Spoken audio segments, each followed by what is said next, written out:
अस्सलाम वालेकुम दोस्तों, कैसे हैं आप सब। हमने स्टार्ट किया था लास्ट लेक्चर में सेल साइकिल और सेल डिवीजन के बारे में पढ़ना शुरू किया था। वहां पर हमने बेसिक इंट्रोडक्शन के तौर पर हमने पढ़ा था कि सेल जब अपने डिवीजन की तैयारी करती है तो दो फेज से होकर के गुजरती है। नंबर 1 था इंटरफेज और नंबर 2 था एम फेज, जिसे हम माइटोसिस फेज या सूत्रीय अवस्था भी कहते हैं। क्लियर।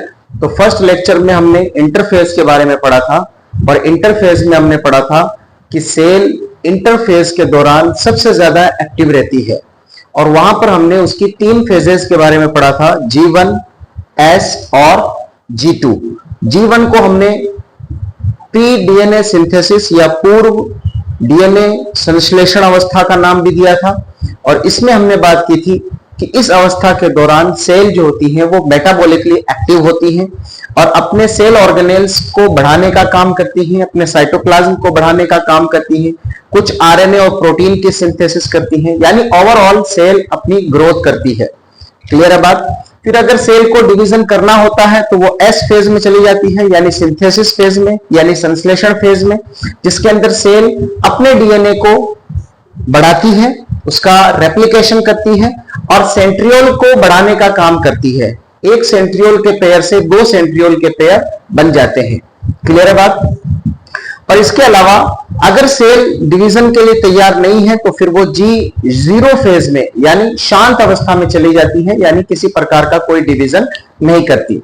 G1 के बाद में S अवस्था और S के बाद में G2 फेज आती है, जिसे हमने पोस्ट डीएनए सिंथेसिस फेज का नाम दिया था, पश्च डीएनए संश्लेषण अवस्था। उसके अंदर हमने कहा था कि डीएनए, उसके अंदर हमने ये बात की थी कि सेल ने अब तक जितने भी अपने अंदर परिवर्तन किए हैं, बदलाव किए हैं, चेंजेस किए हैं, सेल उनकी एक बार चेकिंग करती है, किसी प्रकार की कोई कमी बेशी है तो उसे पूरा किया जाता है। क्लियर। और यहीं पर स्पिंडल फाइबर्स भी बनना शुरू हो जाते हैं। यहां तक आते आते सेल अपने आप को पूरे तौर पर विभाजन के लिए तैयार कर लेती है, यानी यहां तक आते आते G2 अवस्था तक, G2 फेज तक आते आते सेल के पास इतना मटेरियल है कि वो इक्वली अपनी डॉटर सेल के अंदर डिस्ट्रीब्यूट कर सकती है। ऑलराइट। तो G1 से लेकर के S और S से लेकर के G2, ये सेल की डिवीजन की सबसे लंबी अवस्था होती है ना, यानी मैक्सिमम टाइम अगर एक सेल डिवीजन को 24 आवर अगर लगते हैं तो इस G1 से लेकर के G2 अवस्था तक आते आते यानी तैयारी करते करते सेल को एक मैक्सिमम टाइम गुजर जाता है ना, यानी तकरीबन 15 से 20 घंटे सेल ले लेती है अपनी डिवीजन की तैयारी करने के लिए। उसके बाद के 2-4 घंटे होते हैं, उन 2-4 घंटों में सेल एम फेज के अंदर जाती है, यानी प्रोफेज, मेटाफेज, एनाफेज और टीलोफेज। यानी कहने का मतलब इन चारों फेजेस से गुजरते हुए सेल अपने न्यूक्लियस का क्या करती है, डिवीजन करती है। और फाइनली एक छोटा सा प्रोसीजर साइटोकाइनेसिस का, यानी लास्ट में जाकर के सेल अपने साइटोप्लाज्म का डिवीजन करके अपने आप को 2 पार्ट्स के अंदर डिवाइड कर लेती है। क्लियर है बात। तो हमने ये लास्ट लेक्चर को हमने एक छोटे समय के अंदर हमने इसको वापस रिवाइज किया है। आइए हम अब बात करते हैं सेल डिवीजन की दूसरी फेज, जिसे हमने एम फेज कहा था। हम उसी की आज बात करेंगे। ये हमारा पार्ट 2 होगा। पार्ट वहां पर लिखा है माइटोसिस फेज, या जिसे हमने सूत्री विभाजन भी कहा है। क्लियर बात। वहां पर हमने बात की थी कि सूत्री फेज को हमने 4 पार्ट के अंदर डिवाइड कर रखा है। प्रोफेज, नंबर 1 प्रोफेज जिसे हम पूर्वावस्था कहते हैं, नंबर 2 मेटाफेज जिसे हम मध्यावस्था कहते हैं, और नंबर 3 एनाफेज जिसे हम पश्चावस्था कहते हैं, और नंबर 4 टीलोफेज जिसे हम अंत्यावस्था कहते हैं। इन चारों अवस्थाओं के अंदर, इन चारों फेजेस के अंदर सेल में किस प्रकार के डिवीजन होते हैं, यही हमें यहां पर समझना है। और इस बात को याद रखिएगा कि इन चारों अवस्थाओं के अंदर जो भी डिफरेंसेस, जो भी चेंजेस आपको देखने को मिलेंगे वो न्यूक्लियस के अंदर देखने को मिलेंगे, बिकॉज ये माइटोसिस अवस्था, ये माइटोसिस फेज या सूत्री विभाजन की जो अवस्था है ये केंद्रक के विभाजन के लिए ही होती है। यानी इस अवस्था के अंदर सेल अपने न्यूक्लियस को 2 भागों में क्या करती है, डिवाइड करती है। क्लियर है बात। आइए समझने की कोशिश करते हैं। देखिए क्या होता है। तो जैसे ये G1 से लेकर के G2 अवस्था आई है ना, ये हम इंटरफेस के अंदर पढ़ चुके हैं। G2 अवस्था तक आते आते, जिसको अगर हम इसको वापस एक रिवाइज करें, जैसे फॉर एग्जांपल ये कोई सेल है और इस सेल के अंदर इस सेल के अंदर ये अलग अलग अवस्थाएं हैं, जैसे ये G1 है, ये G0 है, ये S है और ये G2 है। क्लियर है? तो यहां से लेकर के सेल यहां से अपना सफर शुरू कर चुकी है, G1, S और G2। अब सेल यहां पर आ चुकी है और यहां पर आकर के सेल के पास पर्याप्त मात्रा में, एक सफिशिएंट अमाउंट में बहुत सारी चीजें अवेलेबल हैं, जो अपनी डॉटर सेल को वो क्या करने वाली है, ट्रांसफर करने वाली है। अब यहां से आगे की कहानी आज हम शुरू करने वाले हैं। यहां से आगे की ये अवस्था जो है, इस अवस्था को हम एम फेज बोलते हैं। क्या बोलते हैं दोस्तों? M phase. क्लियर? और इसी एम फेज के अंदर चार अवस्थाएं हैं, प्रोफेज, मेटाफेज, एनाफेज और टेलोफेज। क्लियर है बात? तो यहां से लेकर के यहां तक की इसी चीज को हमें समझना है। और यह अवस्था कौन सी है? एम फेज, जिसे हम कैरियोकाइनेसिस की अवस्था भी कहते हैं, यानी यहां पर न्यूक्लियस अपने आप को दो पार्ट्स में डिवाइड करता है। सबसे पहले बात करेंगे हम पूर्वावस्था की, यानी प्रोफेज की। तो प्रोफेज के अंदर देखिए क्या होता है, यानी सेल जैसे ही G2 अवस्था को क्रॉस करेगी, G2 अवस्था को जैसे ही क्रॉस करके प्रोफेज में आएगी, तो सेल के अंदर कौन से इवेंट्स होंगे, सेल के अंदर कौन से चेंजेस होंगे, कौन से बदलाव होंगे, वही देखना है। देखें यहां पर हमने लिखा है प्रोफेज या पूर्वावस्था। तो प्रोफेज अवस्था जब शुरू होती है, तो प्रोफेज अवस्था शुरू होते ही सेल का जो न्यूक्लियस है और न्यूक्लियस की जो न्यूक्लियर मेम्ब्रेन है, केंद्रक झिल्ली है, ये केंद्रक झिल्ली डिसअपियर होना शुरू हो जाती है। डिसअपियर होने का मतलब दिखाई देना बंद होने लगती है। क्लियर है बात? या यूं कहे कि टूटने लगती है, न्यूक्लियर मेम्ब्रेन टूटने लगती है। क्लियर? जैसे अभी हमने शो कर दिया, न्यूक्लियर मेम्ब्रेन के अंदर बहुत सारे छेद हो गए, टूट गई, और धीरे धीरे धीरे धीरे ये न्यूक्लियर मेम्ब्रेन क्या हो जाएगी, पूरे तौर पर खत्म हो जाएगी। क्लियर बात? तो पहला पॉइंट आपको याद रखना है कि प्रोफेज अवस्था जब शुरू होती है तो nuclear membrane start to disappear, यानी केंद्रक झिल्ली दिखाई देना बंद हो जाती है। पहला पॉइंट ऑब्वियसली कॉमन सेंस की बात है। अगर न्यूक्लियर मेम्ब्रेन दिखाई देना बंद हो गई तो न्यूक्लियस के अंदर का जितना भी मटेरियल है वो सारा का सारा साइटोप्लाज्म के अंदर बिखर जाएगा। ये बात कॉमन सेंस की, ये आपको समझ में आनी चाहिए। क्लियर? यानी न्यूक्लियस का पानी, जिसे हमने केंद्रक द्रव्य कहा था, न्यूक्लियस के अंदर क्रोमेटिन फाइबर्स हैं, न्यूक्लियस के अंदर न्यूक्लियोलस है, ये सारी की सारी चीजें साइटोप्लाज्म के अंदर बिखर जाएंगी, क्योंकि उनकी बाउंड्री वॉल क्या हो चुकी है, खत्म हो चुकी है। दूसरा, न्यूक्लियोलस केंद्रिका, जो हमने कहा था कि आरआरएनए बनाने का काम करती है। क्लियर? न्यूक्लियोलस भी डिसअपियर हो जाती है, न्यूक्लियोलस भी खत्म हो जाता है, दिखाई देना बंद हो जाता है। और क्या होता है?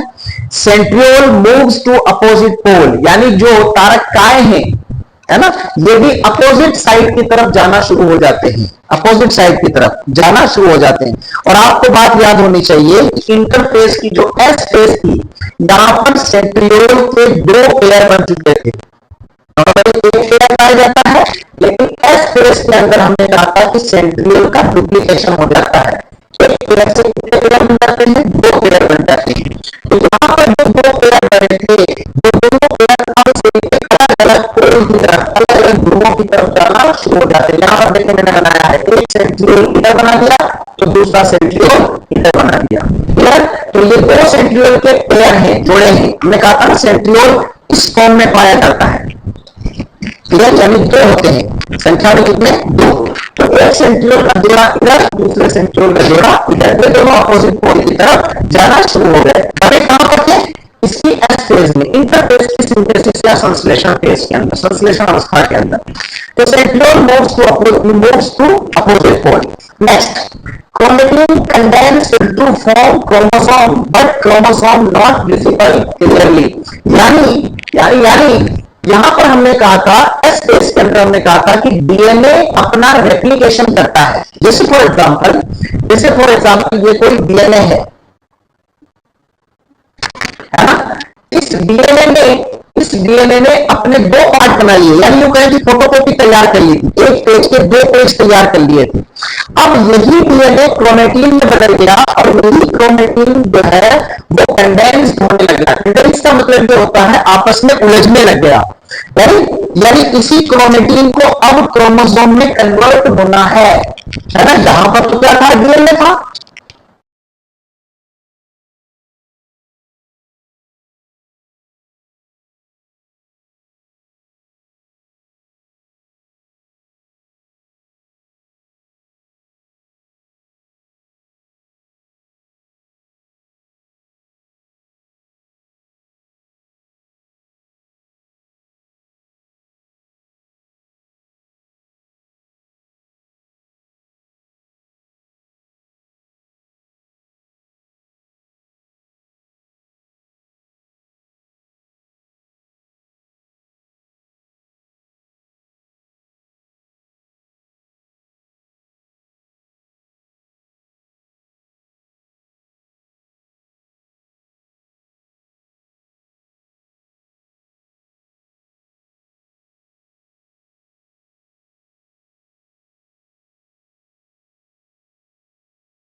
और फाइनली जो है वो सेल जो है वो कहां चली जाती है, मेटाफेज अवस्था के अंदर। कहां चली जाती है, मेटाफेज में। अब देखें मेटाफेज में क्या होता है। मेटाफेज में यह होता है कि जितना भी क्रोमेटिन मटेरियल कंडेंस होकर के क्रोमोसोम में कन्वर्ट हुआ था, वो सारे के सारे क्रोमोसोम जो होते हैं वो सेंटर में आकर के व्यवस्थित हो जाते हैं। ये देखें, जितना भी क्रोमेटिन मटेरियल कंडेंस होकर के क्रोमोसोम की शक्ल में बदला था, वो सारा का सारा जो है वो कहां आ गया, यहां पर देखें सेंटर में आ गया, है ना। यानी एक के बाद एक व्यवस्थित हो गए। और सेंटर में ऐसा महसूस होता है जैसे क्रोमोसोम की कोई प्लेट बन गई हो। जैसे आपने देखा होगा ना कि जब गाड़ियों की लंबी सी एक कतार बन जाती है तो एक लाइन से हमें दिखाई देती है ना, जब एक के बाद एक गाड़ियां लगना शुरू होती हैं। तो उसी तरीके से जब क्रोमोसोम इस मेटाफेज अवस्था में एक के बाद एक लगना शुरू होते हैं तो एक प्लेट लाइक स्ट्रक्चर बन जाती है, जिसे हम मेटाफेज प्लेट कहते हैं। यहां पर देखें, ये हमने लिखा है मेटाफेज प्लेटफॉर्म, यानी यहां पर मेटाफेज के अंदर आकर के मेटाफेज प्लेट या पट्टिका का निर्माण हो जाता है। क्लियर। और क्रोमोसोम फुल्ली कंडेंस्ड हो जाते हैं, यानी इनका संघनन पूरा हो जाता है और क्रोमोसोम हमें क्लियरली दिखाई देना शुरू हो जाते हैं। या अगर हम कहें कि अगर आपको क्रोमोसोम की स्टडी करनी है, क्रोमोसोम की स्ट्रक्चर का अध्ययन करना है, तो हमें सेल डिवीजन की मेटाफेज अवस्था को लेना होगा और वहीं पर हमें ये क्रोमोसोम क्लियरली दिखाई देना शुरू होते हैं। हमने कहा था ना कि क्रोमोसोम के अंदर क्रोमेटिड्स होते हैं, क्रोमोसोम के अंदर सेंट्रोमियर होता है, सेंटर में क्रोमेटिड से जुड़ा, क्रोमेटिड इसी सेंट्रोमियर से जुड़ा रहता है और सेंट्रोमियर के ऊपर काइनेटोकोर नाम का एक प्रोटीन होता है। क्लियर। प्राइमरी कॉन्स्ट्रिक्शन होता है, सेकेंडरी कॉन्स्ट्रिक्शन होता है, सेटेलाइट होता है। ये सारी की सारी चीजें हमें कहां पर दिखाई देती हैं, मेटाफेज अवस्था के अंदर आकर के दिखाई देती हैं। Next, spindle fibre attached with kinetochore. हमने कहा था ना कि यहां पर इस अवस्था के अंदर प्रोफेज के अंदर जो सेंट्रियोल अलग अलग पोल की तरफ जाना शुरू हुए हैं और इन्हीं सेंट्रियोल से देखिए ये लाल लाल आपको रेज निकलती हुई दिखाई दे रही है, किरणें, जिन्हें हम एस्ट्रल रेज बोलते हैं, एस्ट्रल रेज, है ना। और यही एस्ट्रल रेज, एस्ट्रल किरणें आगे जाकर के फाइबर्स में कन्वर्ट हो जाती हैं, धागों में कन्वर्ट हो जाती हैं। इन्हीं धागों को, ये देखें ये लाल लाल बड़े बड़े से धागे बन गए, इन्हीं धागों को हम क्या बोलते हैं, स्पिंडल फाइबर्स बोलते हैं। क्या बोलते हैं दोस्तों, स्पिंडल फाइबर बोलते हैं।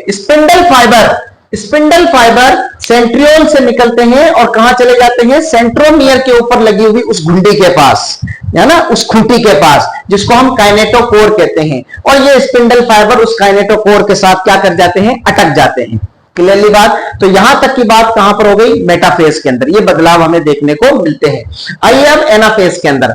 एनाफेज के अंदर क्या होता है, एनाफेज के अंदर सबसे पहली चीज होती है सेंट्रोमियर का स्प्लिट हो जाना, सेंट्रोमियर का टूट जाना। यानी ये जो सेंट्रोमियर है ये एनाफेज अवस्था के अंदर आकर के इस तरह से बीच से क्या कर जाता है, टूट जाता है। यानी सेंट्रोमियर का यहां पर डिवीजन हो जाता है, सेंट्रोमियर का यहां पर विभाजन हो जाता है। और ऑब्वियसली सेंट्रोमियर का विभाजन होते ही देखें एक सेंट्रोमियर से कितने क्रोमोसोम बन गए, 2 क्रोमोसोम बन गए। क्लियर। यहां पर देखें आधा क्रोमोसोम इधर चला गया और आधा क्रोमोसोम इधर। इसी तरीके से सारे जितने भी क्रोमोसोम इस मेटाफेज प्लेट पर लगे हुए थे ये सारे के सारे 2 पार्ट्स में क्या हो जाएंगे, डिवाइड हो जाएंगे। क्लियर। यहां पर देखा लिखा है chromosome are separated by separase enzyme, यानी क्रोमोसोम की जो ये क्रोमेटिड्स होती हैं, ये क्रोमेटिड्स जैसे इस तरह से क्रोमोसोम है ना, इस क्रोमेटिड्स, ये क्रोमेटिड्स जो होती हैं ये आपस में चिपकी रहती हैं, किसके जरिए से, सेपरेज एंजाइम के जरिए से, है ना, एक प्रोटीन के जरिए, सॉरी एक प्रोटीन के जरिए से जुड़ी रहती हैं ये दोनों क्रोमेटिड्स। तो इन दोनों क्रोमेटिड्स को अगर हमें अलग करना है तो हमें इस प्रोटीन को यहां से क्या करना होगा, छुड़ाना होगा। और छुड़ाने के लिए एंजाइम कौन सा आएगा, सेपरेज एंजाइम। तो सेपरेज एंजाइम इस प्रोटीन को यहां से अलग कर देगा और काइनेटोकोर के जरिए से जो स्पिंडल फाइबर्स यहां से लगा हुआ है ये स्पिंडल फाइबर पकड़ करके इस क्रोमेटिड को अलग ले जाएगा और इस क्रोमेटिड को अलग ले जाएगा। यानी एक क्रोमोसोम के अब कितने टुकड़े हो गए, 2 टुकड़े हो गए। क्लियरली बात। तो chromosome are separated by separase enzyme, number of chromosome double. यहां पर आकर के अब क्रोमोसोम की संख्या क्या हो गई, डबल हो गई। यहां पर हमने स्पेशली पॉइंट लिखा था कि क्रोमोसोम की संख्या में किसी प्रकार का कोई इजाफा नहीं होता, लेकिन यहां पर आकर के अब क्रोमोसोम की संख्या क्या हो गई, डबल हो गई। ऑलराइट। और क्या होता है, and pull of upside by spindle fibres and moves to opposite pole, है ना। यानी ये जो स्पिंडल फाइबर हैं, ये स्पिंडल फाइबर जो काइनेटोकोर नाम की प्रोटीन या कुंडी से लगे हुए हैं, अब ये इन अलग हो चुके क्रोमेटिड्स को या क्रोमोसोम को खींचना शुरू करते हैं अपनी तरफ। इधर वाला इधर की तरफ खींचेगा और इधर वाला इसको इधर की तरफ खींचेगा।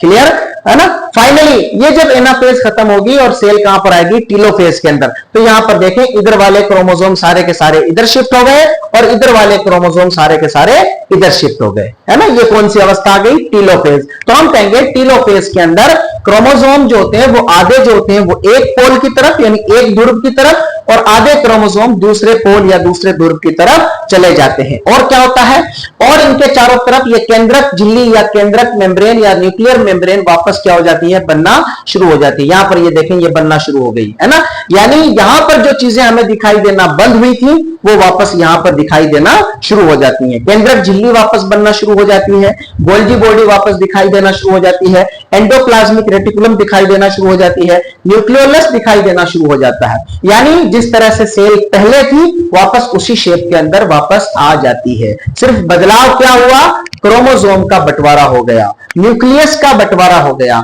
आधा न्यूक्लियस इधर और आधा न्यूक्लियस इधर, बस इतनी बात हुई है। यहां पर देखें, यहां पर एक न्यूक्लियस था और यहां पर आते आते कितने न्यूक्लियस हो गए, 2 न्यूक्लियस हो गए। क्लियर है बात।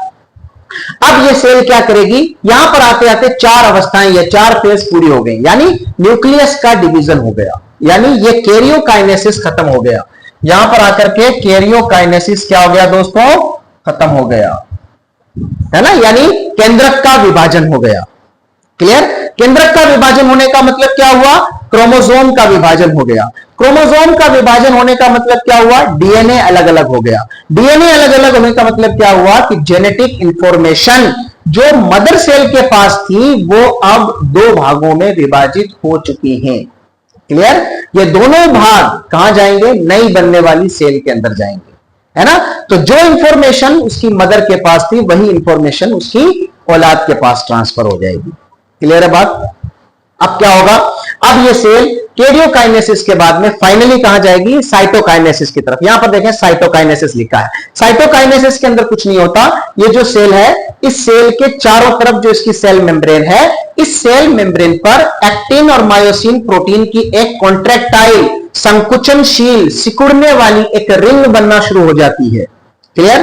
और अंदर की तरफ माइक्रोट्यूब्यूल्स और माइक्रोफिलामेंट्स की प्लेट बनना शुरू होती है। ये सारी की सारी चीजें मिलकर के इस सेल को क्या करती हैं, सिकोड़ती हैं बीच से, इस तरह से पकड़ करके अंदर की तरफ। जैसे आप एक पानी का गुब्बारा ले लें और उसको बीच से पकड़ दें तो क्या होगा, आधा इधर और आधा उधर। उसी प्रकार से यहां पर भी इस सेल को ये माइक्रोफिलामेंट्स और माइक्रोट्यूब्यूल्स बीच में से क्या करते हैं, सिकोड़ते हैं, और सिकोड़ करके फाइनली इस सेल को 2 टुकड़ों के अंदर बांट देते हैं। तो आधा टुकड़ा इधर और आधा टुकड़ा उधर, यानी आधा साइटोप्लाज्म इधर चला गया और आधा साइटोप्लाज्म इधर आ गया। इस प्रकार से ये साइटोकाइनेसिस, साइटो का मतलब सेल और काइनेसिस का मतलब टुकड़े होना, इस प्रकार से ये सेल 2 पार्ट्स के अंदर क्या हो जाती है, विभाजित हो जाती है। यहां पर देखें इसका न्यूक्लियस अलग हो गया और इसका न्यूक्लियस अलग हो गया। लेकिन ये बात याद रखिएगा कि ये जो 2 सेल बनी हैं ये दोनों की दोनों सेल, डॉटर सेल, अपनी मदर सेल के समान होंगी। यानी जितने क्रोमोसोम उसकी मदर सेल के पास हैं या जो चीजें उसकी मदर सेल के पास हैं वही सारी चीजें इन पुत्री कोशिकाओं के पास भी होंगी, उतने ही क्रोमोसोम इनकी पुत्री कोशिकाओं के पास होंगे। क्लियर। यही असल खासियत है इस डिवीजन की, माइटोसिस डिवीजन की। क्लियर है बात। Next last, importance of mitosis. Mitosis का या समसूत्री विभाजन का क्या इंपॉर्टेंस है, क्या महत्व है। तो सबसे पहला महत्व है ग्रोथ ऑफ ऑर्गन, यानी ये अंगों की वृद्धि करवाता है। यानी हमारे शरीर में हजारों की संख्या में, लाखों करोड़ों की संख्या में सेल हैं, वो सेल लगातार क्या करती रहती हैं, इस तरह से डिवीजन करती रहती हैं। 1 सेल से 2 सेल, 2 से 4, 4 से 8, 8 से 16, 16 से 32 लगातार सेल्स क्या होती रहती हैं, बनती रहती हैं। क्यों? क्योंकि हमारे शरीर को ग्रोथ की जरूरत होती है। जैसे बच्चा छोटा होता है तो छोटा बच्चा धीरे धीरे क्या हो जाता है, बड़ा हो जाता है। तो बड़ा कैसे हुआ, सेल की संख्या बढ़ने की वजह से, है ना, सेल के नंबर ऑफ सेल बढ़ने की वजह से, है ना। तो नंबर ऑफ सेल कैसे बढ़े, इस डिवीजन की वजह से बढ़े। कौन सा डिवीजन, समसूत्री विभाजन की वजह से। तो ये हमारे ऑर्गन्स में क्या करवाता है, वृद्धि करवाता है।